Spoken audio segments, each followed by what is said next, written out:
Hey guys, welcome to Deepwater Legends. Thank you for tuning in. Today we have a friend of mine, Lance LeHew. He is an entrepreneur in the fishing space. We're very excited to have him on. Hey Lance, how are you doing tonight? Doing great. How are you guys? We're Good. doing great. Thanks for coming on the show. So a little bit about Lance is I met him a couple years ago. He came up with a really interesting product. I haven't seen anything like it, and it's the Trolling Mate bucket.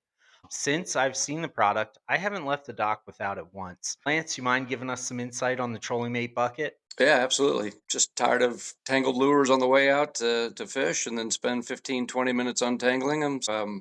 Again, typical fisherman running the hook over the top of the bucket and then allowing your islanders and sea witches to drop down inside. And after bouncing around 50 miles offshore of Charleston, you typically reach in to grab one, you end up grabbing 10. So I thought it'd be a clever idea to find a way to keep those lures separated. So I came up with Trolling Mate. This is actually the insert number two, which is a larger hole configuration along the outside and two of the larger holes in the center to hold your DTXs. I tell you, the thing that we're probably selling it the most for now is deep drop weights. We get a lot of folks that are ordering it just to carry their deep drop weights in. It's durable. It's mold injected PVC plastic made right here in Inman, South Carolina. So I can have it to anybody on the East Coast in 2 days. It takes about 4 to 5 days to get it on the West Coast. But you can throw this thing off a 5-story building. It's not going to break. The tubes all have holes in the bottom of it to allow for drainage. But again, you can kick this thing around and it's not going anywhere. But again, great for deep drop weights, good for your DTXs.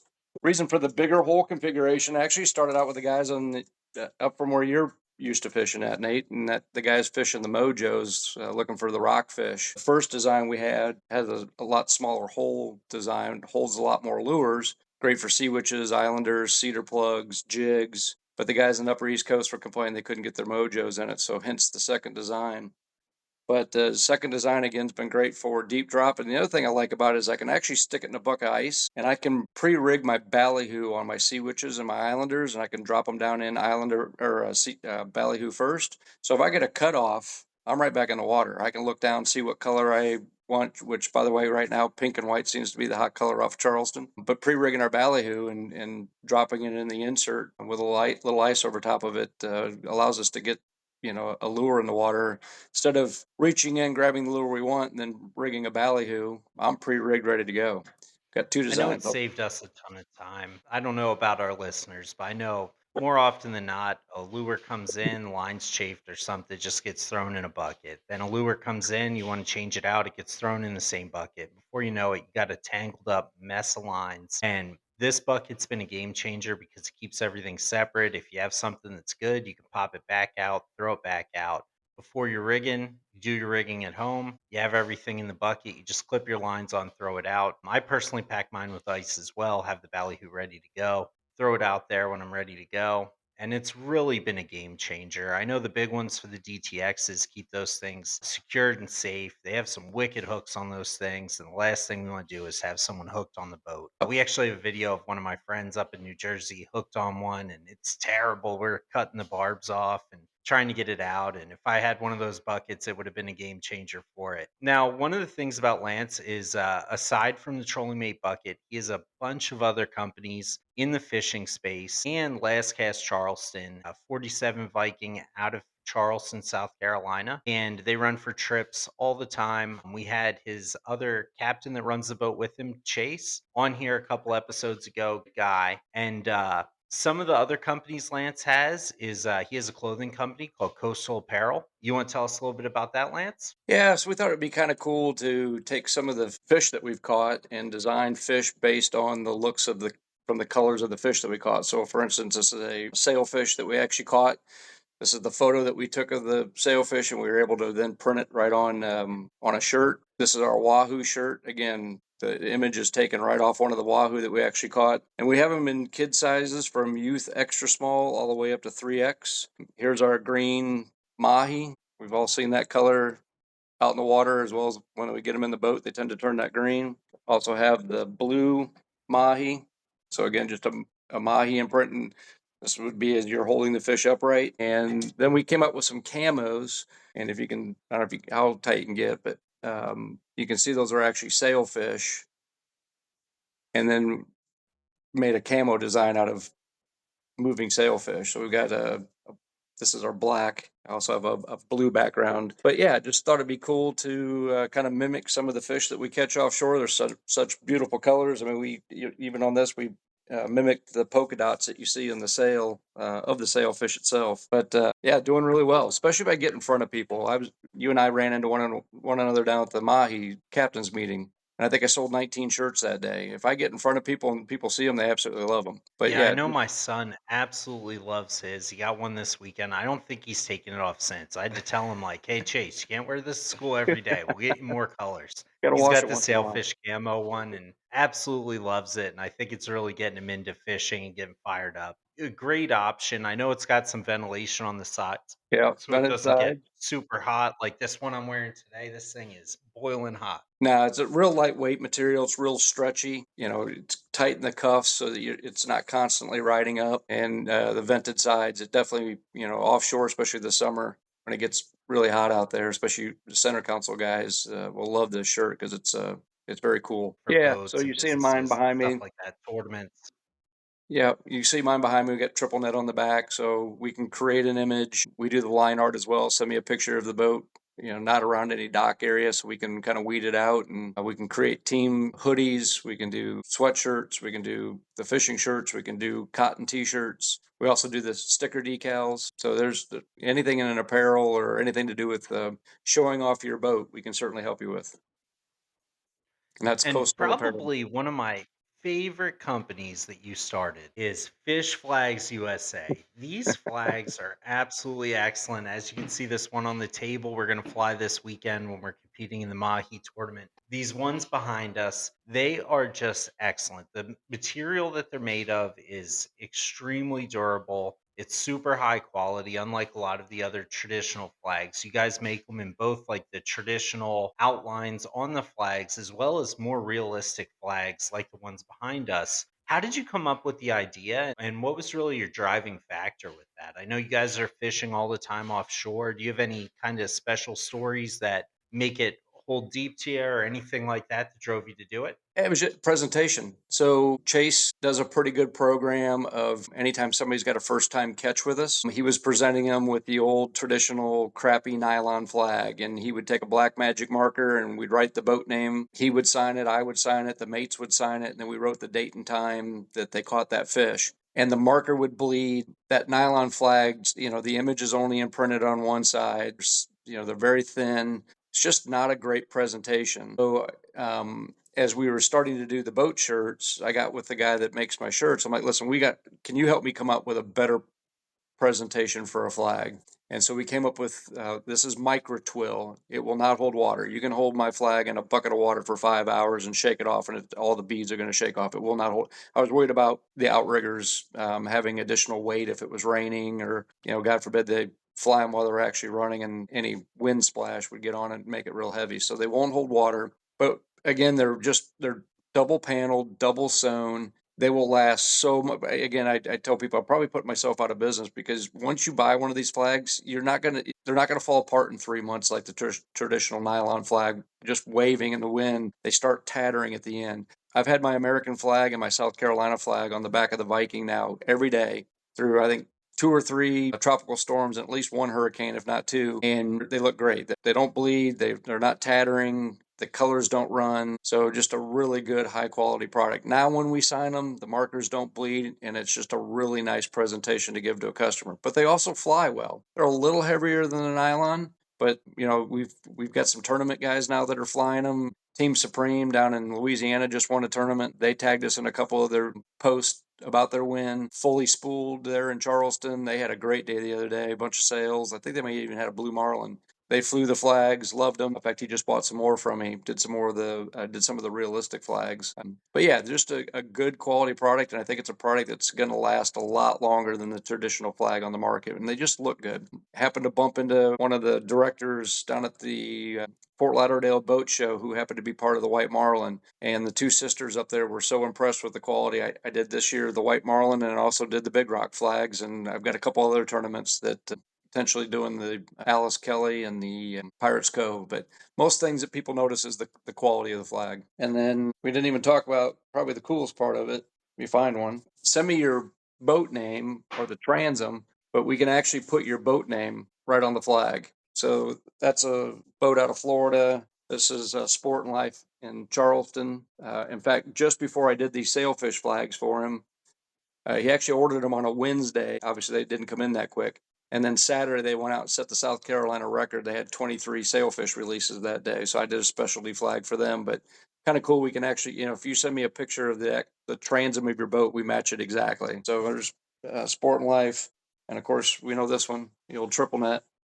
But that's exactly as it appears on the back of the transom. So just you can go to the website. There's a drop down underneath the flag. You can load in your photo. We do a mock up. Once you approve the mock up, we get the flags done. It usually takes about 12 to 15 days to print the image, sew them together, and then get them delivered out to you. That is incredible. Yeah, we're so excited to fly these flags. Like they're just absolutely beautiful. These The are the detail. realistic flags. We have a bunch of them up here. Troy's flags over there, the skunk. If you have a buddy that's not a good fisherman or you want to bust his balls, get him a skunk. Nothing's a better gift than watching somebody open up a skunk flag or having it in your pocket and flying it up on his outrigger when he's not expecting it at the end of the day. It is just an absolute great gift to bust someone's balls. Yeah, we just had one of the local charter guys. He actually he bought 13 of them and put 13 different boats on there throughout the marinas around the Charleston area, and I just delivered them to him. So I can imagine how much fun he's going to Oh have yeah, delivering those to each one of those boat captains. it doesn't get better than that. I think the Now, better thing is, like, if someone's in your marina and you just fly it up on his outrigger before he's going out on a trip, it's hilarious. I think you need to make one with a banana on it also, Lance. that'd be a good one. But listen, Yeah, these we'll put anything on a flag. We did a tournament the other day for some red-breasted bluegill or crappie, red-breasted crappie. The guy did 25 of them for some tournament that he's done for the last 5 or 6 years.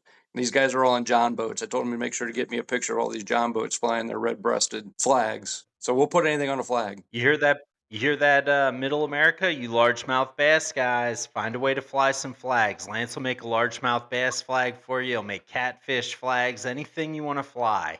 We'll Yeah, find a reason to fly them. He does custom flags by order and also in all sizes. So if you have an interesting flag idea, reach out to him. Great guy. Fishflagsusa.com, trollingmate.com, and coastalapparelusa.com, correct? that's correct. Yes, sir. And Lance LeHew on Facebook, Instagram. You can reach out to him. You can reach out to him on Last Cast Charleston. Now we'll jump into the fishing. I know a lot of you guys are on this specifically for the fishing. Lance is a fishy guy. I have fished a lot of times with Lance. Every time we've came back, a couple times we came back with so many mahi in the boat. I thought the boat was going to sink at the dock. We spent hours filleting fish. Like there was one day I think we came back the next day to fillet fish. Like this guy knows how to catch them. When I first came to the South, nobody was really running side trackers. It was really a thing of the North. We run them all the time here and they catch fish. And we're excited to announce the Sterling wide trackers will be coming on our podcast soon. You know who was running side trackers is Lance. He was on it and he knew that they were fire and that they were catching fish. So, Lance, what's your favorite kind of fish to catch? For me, probably wahoo. I enjoy a good wahoo bite. There's nothing like hearing the reel go off on a nice sized wahoo smacks the line. Catching billfish is a lot of fun. I give Captain Chase a hard time. I'm not a big circle hook fisherman, and I can't stand the dredges. And the only reason I don't like the dredges is I work the cockpit on my own boat. Chase runs the helm. Sounds like a bad deal. Yeah, right. So constantly I'm hearing, "Hey, Lance, there's grass in the dredge." Yeah, Chase, bringing the dredges in, shaking them out, then setting them back loose for 20 minutes later. It's like, "Hey, man, I just ran you through some more grass. The dredge is full of grass again. I can't stand dredges." But It's the worst. it's fun watching the sails and the marlins cut through the spread. But I don't know. Just to me, nothing beats a good solid wahoo runoff. Yeah, I'd say Wahoo's one of my favorite as well. I really love daytime sword fishing. I know a lot of people are like, that's so boring. I can't sit there that long and just watch the tip of the rod. But once you hook one, I mean, you're hooked forever. Like they can get so big and they fight so hard. Most of the time, you don't even get them. Like it's like a 50-50 kind of fish, but I'm just totally addicted to it. I'd ask what your favorite lure is, but we actually brought one on the table, a cedar plug. I don't know if you've ever seen one like this. This one is from Isbit Lures, and it has a chug head on it. Super effective lure. This is a large size. This thing is a monster.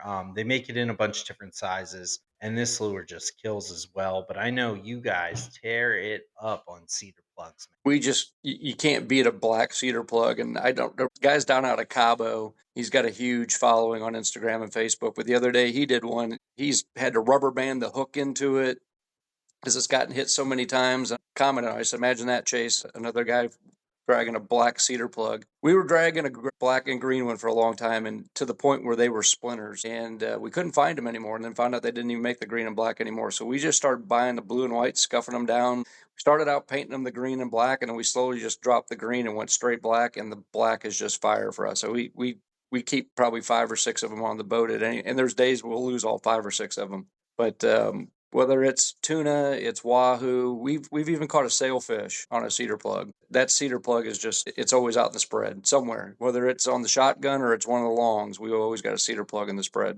I bet Chase would drag a dredge if it could be made out of cedar plugs. Yeah. If you could find a way to drag one fast enough, he would definitely put a bunch of cedar plugs behind a dredge. No doubt about That it. needs to be his call sign is cedar plug.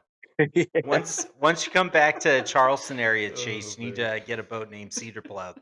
Cedar plug. Yep. That's probably nothing more fitting. And I know you're a man of many boats. Your other boat is a 28 Sea Fox. I've been out on it many times. Great running boat. Probably the fastest guy to ever make it out to the Edisto Banks out of Charleston. I've been on that. It doesn't matter the conditions, you're making it there in an hour. And so fast, sometimes the door breaks loose.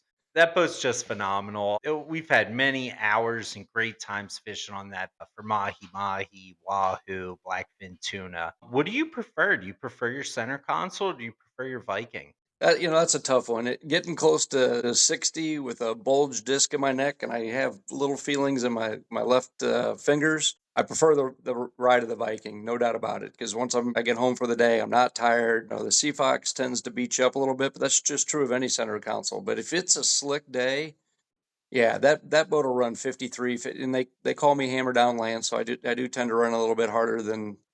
Funny story, the very first time I ever took Chase off fishing, he was sleeping back in a beanbag, and I pulled back on the throttles, and he hopped and says, "Oh, P break." I'm like, "No P break. We're at the ledge already." He's like, "There's no way you made it to the ledge in an hour." I'm like, "Oh, yes, sir."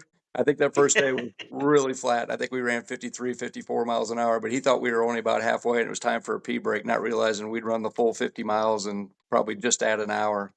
We were, you set the trim tabs right and get the trim working. That boat, I don't care how much of a rough time everybody gives about Sea Fox. I have had zero problems with that boat, and that boat it's like driving a sports car. It's really nimble with that electric steering and those dual 300s pushing that. I think that boat weighs 7,000-8,000 pounds. You get it dialed in, that boat. There's nothing faster out there. That boat really gets us out there quick. But yeah, as far as comfort, there's nothing better than the Viking. It's hot during the middle of the summer. Tuck away into the salon with the air conditioning and grab you something cold out of the refrigerator, and you got lunch and you got time to eat instead of bobbing around on the Sea Fox. So I think it depends on its days. I do like being able to see in the water column from the Viking.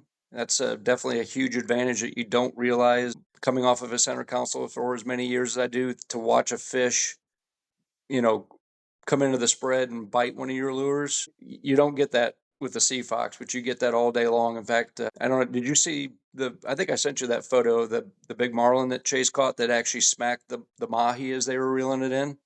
Yeah, that was an incredible photo with the mahi tail sticking out of its mouth. I'll post it up here so people can see it. It's just incredible. You guys are reeling in a mahi. Marlin comes in, eats it. They hook the marlin with it, are fighting the marlin. It's just an outstanding picture. Lance, like, zoom into its mouth. Yeah, you had to, because when Chase and I wasn't out there that day, but Chase said that thing came flying in, smacked the teaser, and then bounced off the teaser once he saw the mahi being brought in. And yeah, went straight for the mice. He whacked it twice and then just took off with it. But yeah, it was but Chase saw the entire thing. He called it out. He said, Marlin coming into the spread, and said, holy shit, he's heading straight for the mice. So again, it's a very cool thing about the Viking is you get that top end presence and you can see the fish. And I know Connor was pretty excited. They actually pitched to a blue Well, it was the day that the transmission went out, Monday. But yeah, it came in whacking at the teaser really hard, and they threw a pitch bait right in front of its face and hooked up. So another nice big blue marlin. That thing was spunky. It was trying to outrun the boat on the port side. So it was a pretty cool video. But so they each got their advantages. I like getting out there fast, and spending my time, and be able to get back at a decent time. Obviously the Viking's a 2 hour trip out, but sure is nice when you come home and you're not all worn out from being bounced around in a center console. Oh yeah, the older I get, the more I enjoy going into the air conditioning, having an air conditioned helm, and being able to just relax. I know one of the things I love is driving a Sportfish boat from the bridge. What I don't love is the wicked sunburn that you get a lot of times when you're facing into the early morning sun. So it's like a give or take on visibility and usability. For sure. I know a bunch of times we were out on your center console, we're like up on the T top, standing up on the rails, kind of just get a little bit more visibility back into the spread, and it works. But when you're up on a bridge or up on a tower, it's just a way different feel to really be able to see back in there and the comfort level and stuff like you said. Well, and I think your hookup ratio is a lot better because there's been times that Chase has called out, on the headset, start cranking on that right short, there's one right behind it, and you start cranking on it, and just that little bit of movement, and all of a sudden they grab a hold of it where they might have just looked at it and then peeled off. When you give them something that all of a sudden it looks like it's kind of pulling away from them, they get excited, and all of a sudden they bite. I think obviously has helped our hookup ratio or catch ratio and being able to maneuver that bait a little bit better to entice that fish to bite instead of just coming into it, looking at it, and then just, getting lazy and peeling off. If you make it look like that bait's trying to jump and get away from it. You couldn't see that from the back of a center console, but you certainly can from the bridge of the Viking. So, what color lures are you guys having the most luck with this time of year? I know you're not in any of the tournaments, so you can spill the beans.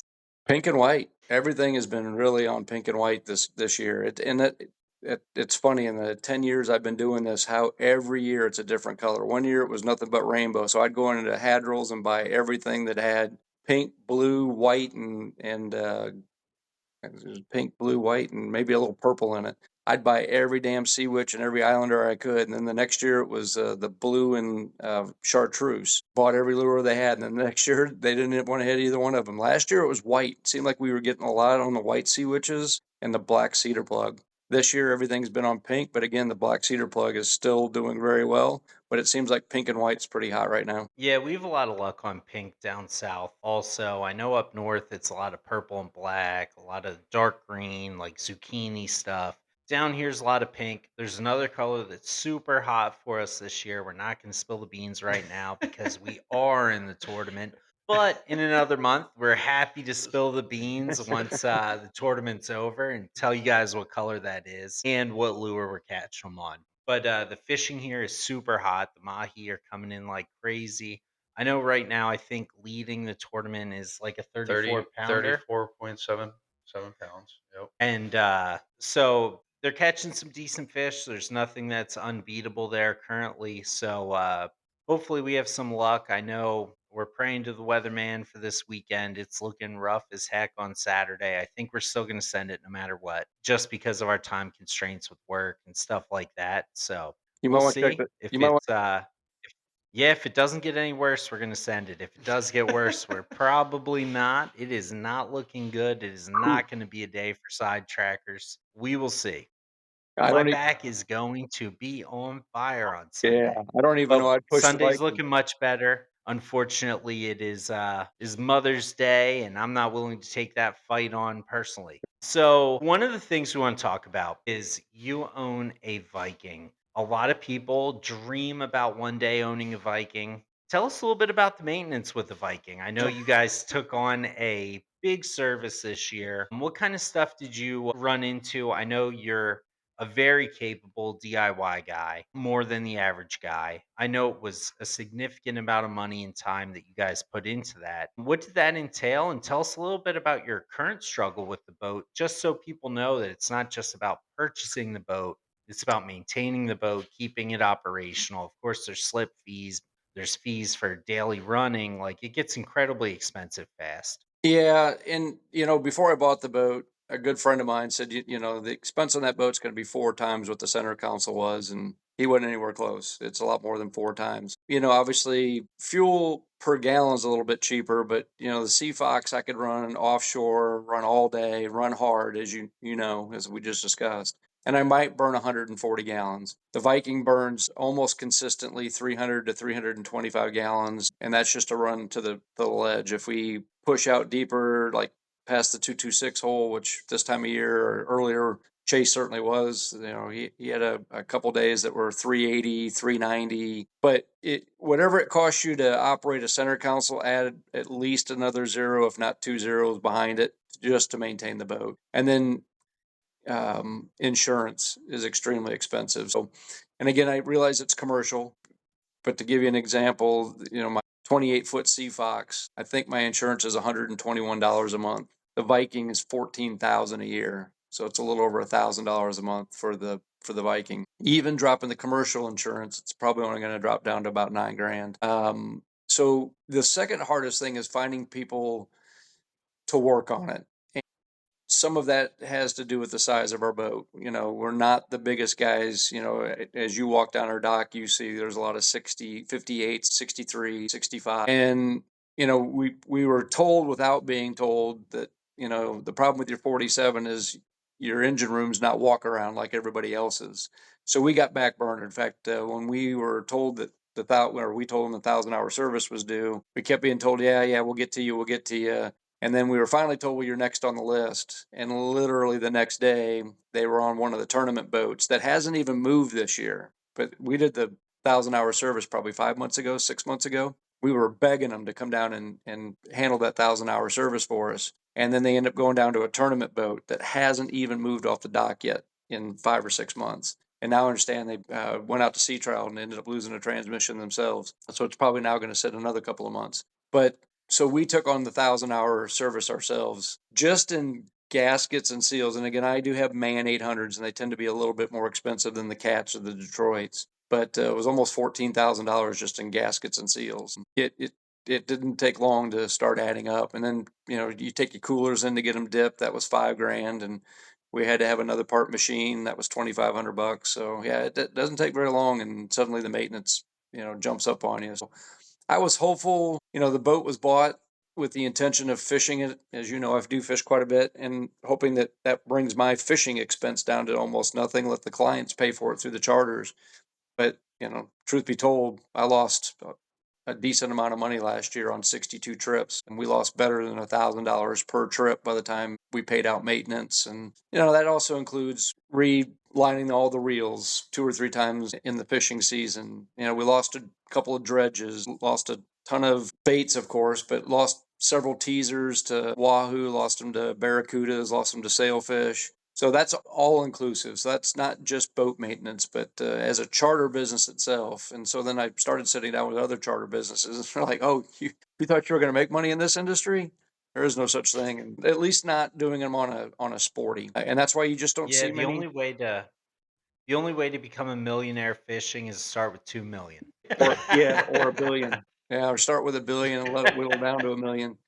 Yeah, it's very costly to run that big boat. So again, you do offset the cost of that with the comfort that the boat brings. So again, middle of summer, it's nice having that air conditioning. It's nice having the refrigerator. It's nice having a microwave. It's nice having 2 beds, full bathroom, so you can go in and use the bathroom. Showers on board if need be. 2 very nice, comfortable couches. Great sound system. So there's a lot of comforts to the boat. I don't know if it offsets what I spent last year operating that boat, but yeah, it's a big difference. Big difference between that center console and that Viking. And I guess the biggest thing is, I know you guys just had some recent transmission issues. You mind giving our listeners a peek into what that looks like? Like, I know I was part of a 3 boat program up north, and their budget was around 1 million a year for maintenance and personnel. And it was a really big program with new boats, and our hardest part was finding personnel to work on specific systems. Like, we are constantly flying people in from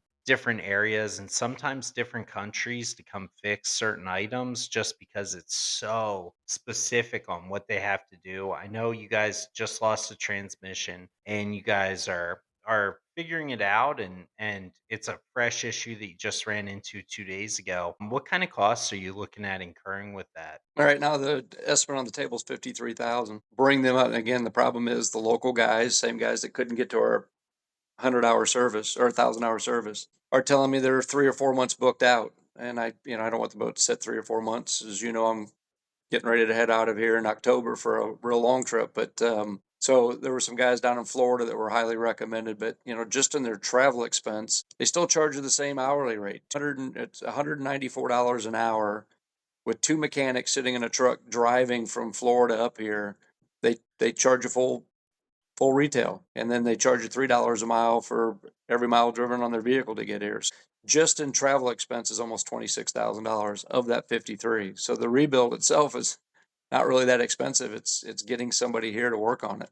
When I first bought the boat, we thought we had a turbo issue. Had two local mechanics ride on it, tell us it was wastegates. Couldn't get them to get the wastegates for us, so Chase and I bought wastegates ourselves and put them on. Made no change to the way that the boat performed. So I actually got on a man Instagram page or Facebook page and posted the problem we were having. And I had some guy from California call me. I ended up flying him out here a couple times to do service on the boat. He changed out some injectors, but now he's just gotten too busy that he can't take the time to fly out here. But again, I was paying him a full day's wage plus airfare to get him here, put him in a hotel. But at least he could get to me. And it turned out that problem ended up being Raycor filters. Two $20 Raycor filters. I don't even know they're $20. It might be $11 a piece. Was our initial problem that we thought everybody here locally told us it was a turbo issue. So the biggest thing is finding people that can respond. Now, if you got a brand new $10 million Spencer and you have a problem, it's amazing how quickly those guys will respond. They'll get there pretty quick. Our lower budget guys, we tend to get back Bernhard. So finding people to come work on any type of system is very, very difficult. So you young guys, you hear that? Go become the best mechanic you can.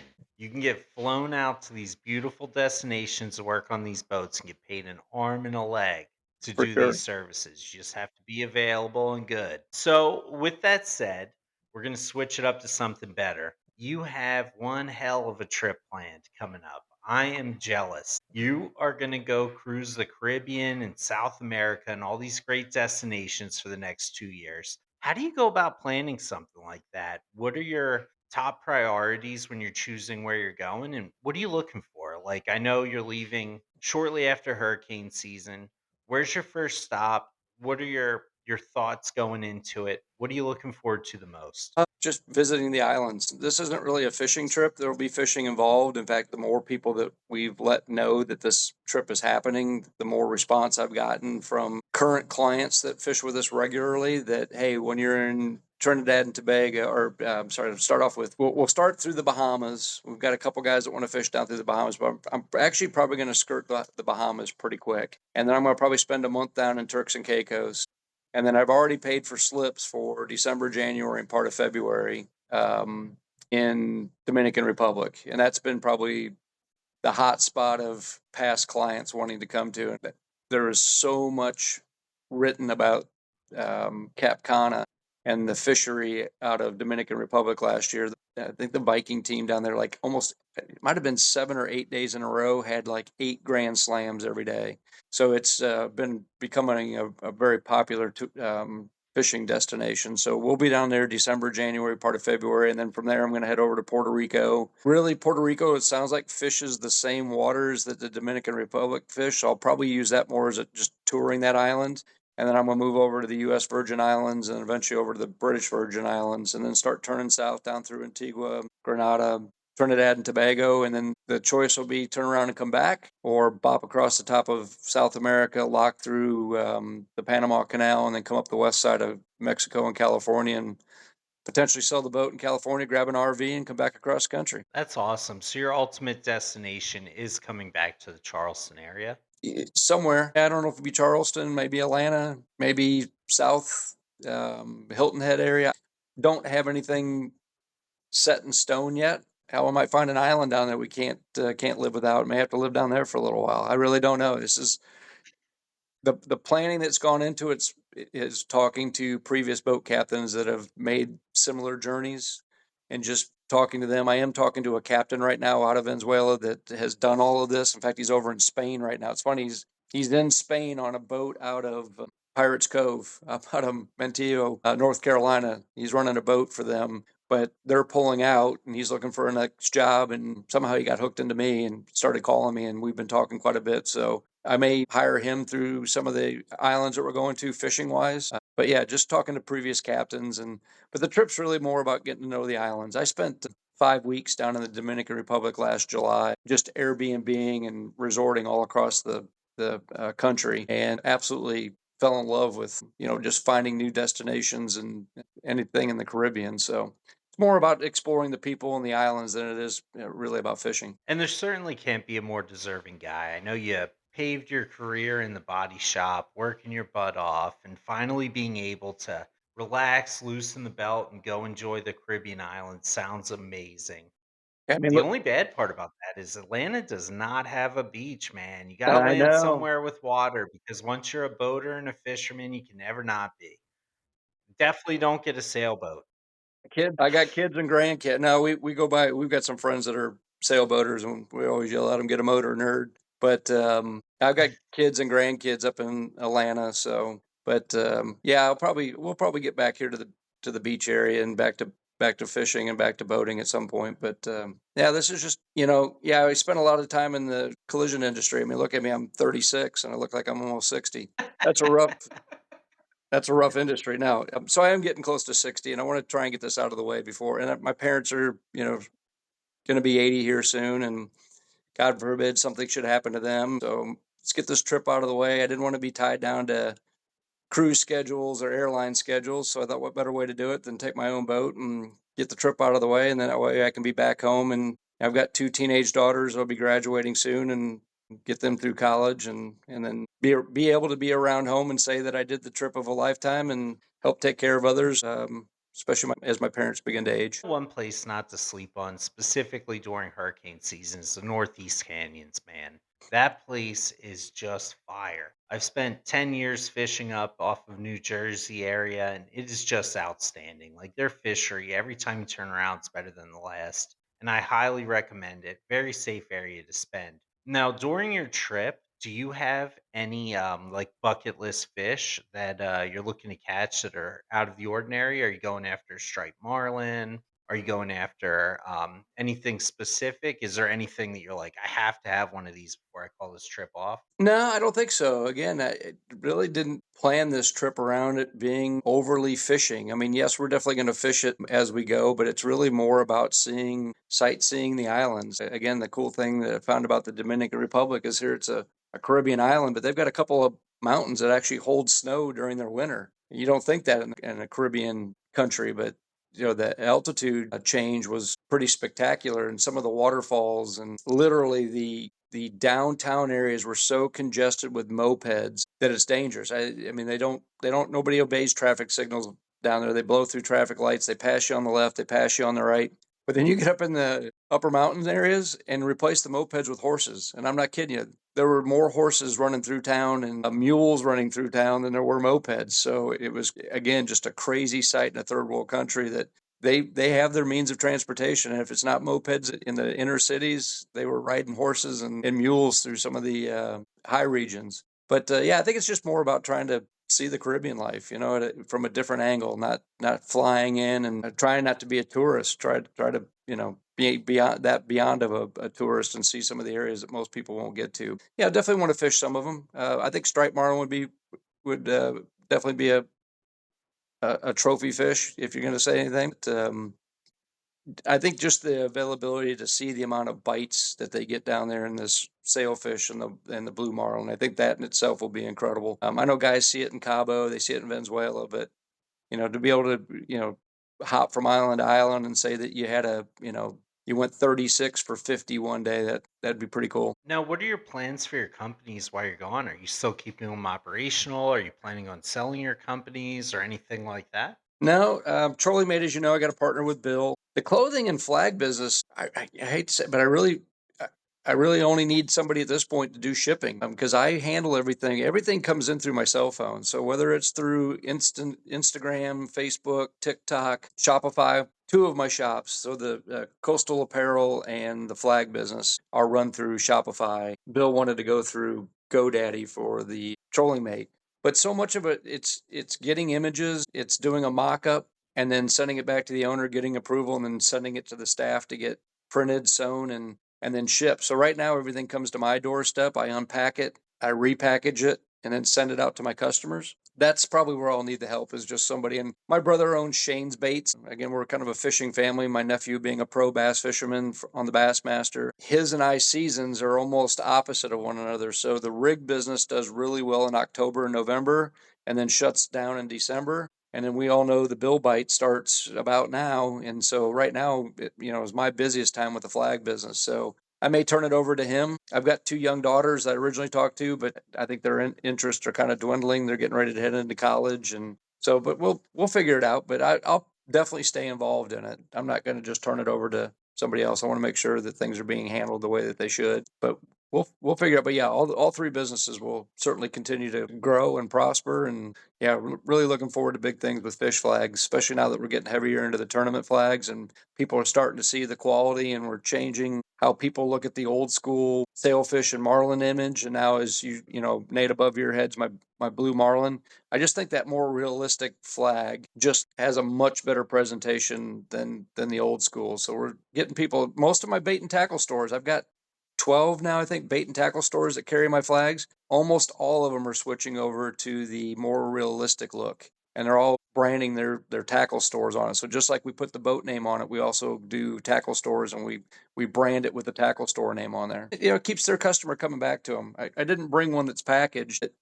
We put them in a 6-inch by 9-inch Ziploc bag, so that way the customer's got something to put that flag back into.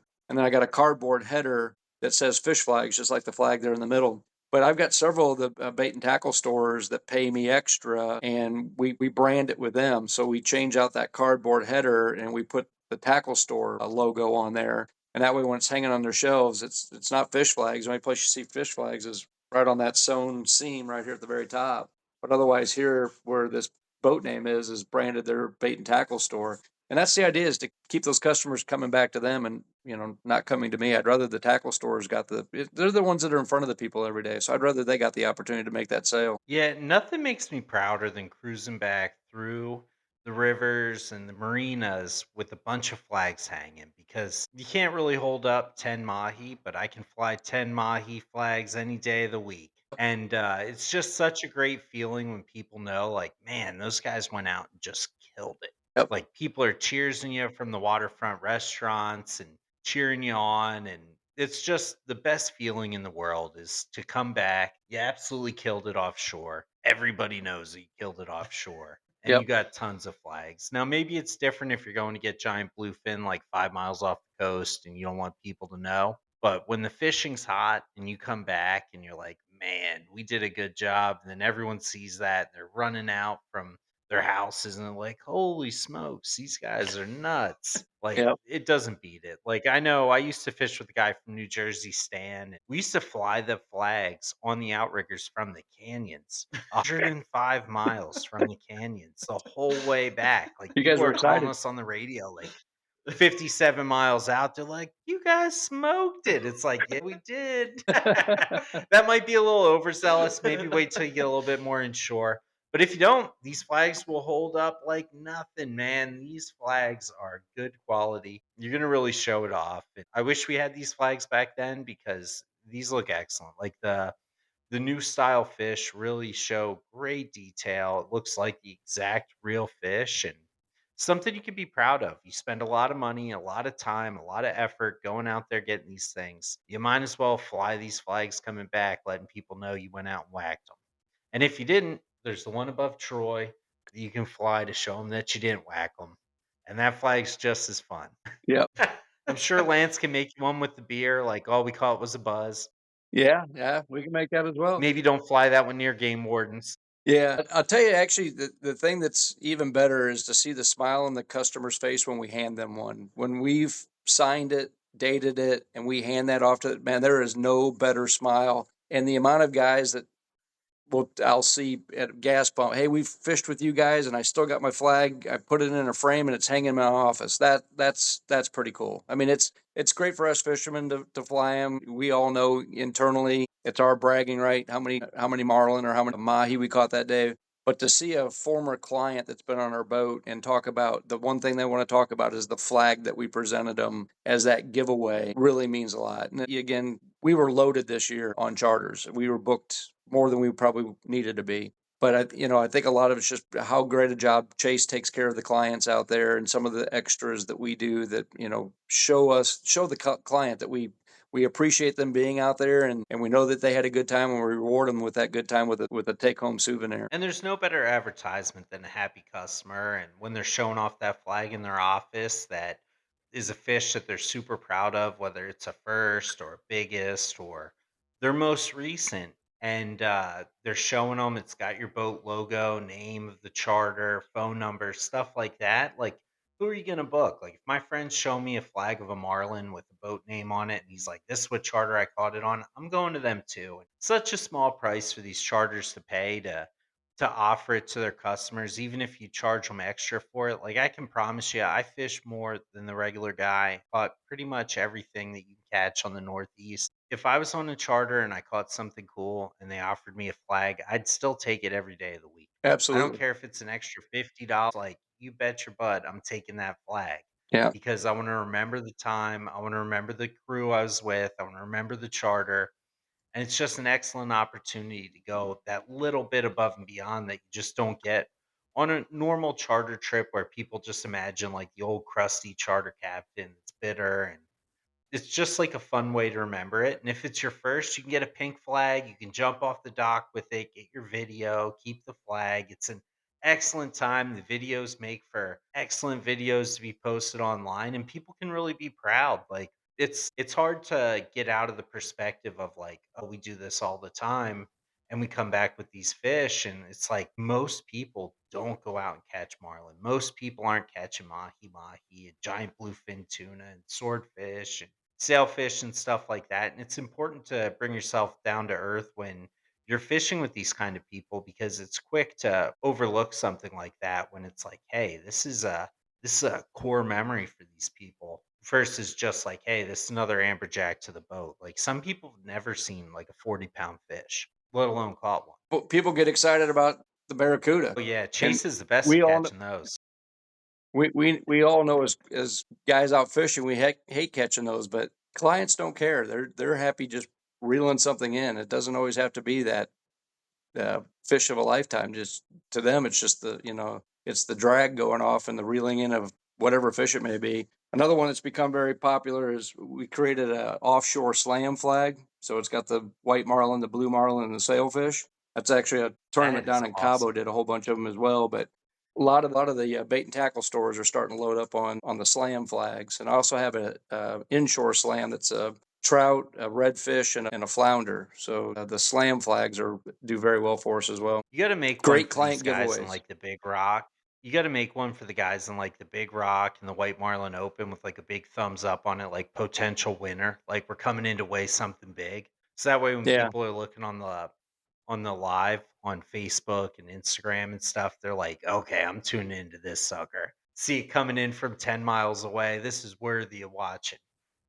It's got a big hammer on it. 'Cause I don't know about you guys. I am glued to the screen during the first week of August. Like, and when I see all my friends coming into the White Marlin Open, it's like, man, this is going to be crazy because they're all booting each other off the board. You never know who's going to win. I mean, we secretly know who's going to win. It's going to be Dante, but like, those guys are just weighing tremendous fish, and it's always an excellent time. And I know I can't keep from watching it. Like, I'm at work with it on a second screen and stuff. It's like the Super Bowl of fishing. And it's awesome to see you guys are the flag manufacturers for the White Marlin Open. You got to come up with something like, make sure to watch this weigh in. Like, it's going to be good. Yeah. We did white marlin and the big rock this year, so pretty proud of that. That's awesome. So, anything big in store for you? Any other ideas for companies? Or you kind of wind it down before you take your trip? You never know. You never know what might come up. Again, these all came out of what I saw as being necessities, or certainly the apparel business was more about fun, just taking the brilliance of the colors of fish that we caught and putting them on shirts. The trolling mate came out of the necessity of getting tired of tangled up lures, and we made some additions to it for the second model that definitely helped the fishermen tremendously. The flags was just again about a better presentation, just something that looked better than what was currently on the market. So I don't know. You just, as Chase says, it's Lance doing Lance things. Who knows what that next opportunity will Oh be? yeah. I just love your entrepreneurial spirit. Like I remember one time you showed me that you were making like a non-molding beanbag chair and it was like, "Oh my gosh, and you had one on your boat." And I was like, "Where can I get my hands on this thing?" Let me know as soon as those are released because I can't wait to get it. I'll be customer number 1. Those You, things were tremendous. And anything else you come out with is just instantly incredible. So I'm excited to see where it goes. Imagine you're going to get into the cedar plug business at one point or another. I would have continued with the beanbag operation, but getting the beans themselves, the styrofoam to a client is so expensive. Getting yeah, I think we created what was probably one of the best boat beanbag chair. It's made out of cloth, so they don't get hot like the vinyl ones. They did not. Ran them for 3 years. They did not mold or mildew. The reason I stopped is I couldn't find a inexpensive way to ship the particle, the inside material to a client. Because by the time you either fill the bag with it itself, the bag becomes so expensive to ship. So I thought about selling the bag separately and the foam separately, but even shipping the foam to a client became so expensive that there just wasn't a lot of margin left in it. What are those things sell for? $150 now? But I may continue with Let that me one. tell you guys, out of personal experience, even if they came out at $350, it is well worth it. Like these things are next level. I highly suggest it. I hope that Lance comes out with them. If you don't come out with them, still come out with them for us. I will buy them. They are incredible. And definitely keep your eyes on him because anything this guy comes out with is certainly a quality product. Everything's better than the last. Like I said, these flags are absolutely excellent. If you can't tell, the quality here is unmatched. Like I've had countless of the other flags. They're like plasticky, they mold, they are cheap, they tatter in the wind. These things are like silk, they're beautiful, and it's just a superior product by far. If you're a guy that hangs flags, you need them. If you're a guy that doesn't hang flags, you need them. You just need these things with your boat name, without your boat name, with your tackle shop name, anything you can do. I'm telling you, you want these flags. They're just great. The new style fish, I wasn't sure how I'd feel about them. After seeing them in person, I was like, I have to have them. Like these are excellent. Like why wouldn't I want realistic fish on the highest quality flag that I could have?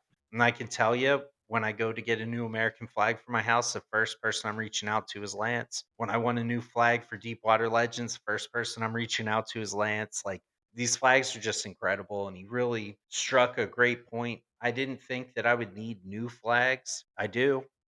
Yep. After touching them, it's like, you know what? I found another kind of fishing gear I need. You never have enough. I know that you need to start selling them in kits, Lance. People aren't just catching one fish, they're catching a bunch. You need to sell these mahi ones in packs of whatever the mahi limit per person is. You need to sell the marlin ones in packs of 10.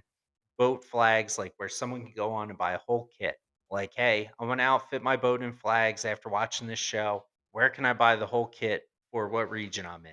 We actually, if you look at the website, we've got it. We've got an offshore kit, we've got an inshore kit, we've got a we got a meat slam kit. So they're actually on the website listed that way. Oh, even better. Yeah, because when you guys go out and you catch 10 mahis, you don't want to fly one mahi flag. You want to let them know who's the boss hoss. You want to fly 10 mahi flags. That's If you right. catch 11, you're going to wish you had one more. Yeah. Always. Oh yeah, like and you can never have enough because like there's going to be that day you go out and really kill it and you're going to want to come back even if it's over limit and you let a bunch go, you're going to want to fly a bunch upside upside down as well because you want to let everybody know I went out and killed it. I made it worth my time, worth my money, And and my release them. skill set showed today. Yep, for sure. So, in closing, I just want to let you guys know first off, Magic Tail Outfitters. These guys are excellent. They win every tournament. Buy their stuff. Not because I'm telling you, but because it is good. It's stuff we use all the time. We're proud to use it. Their offshore stuff is excellent.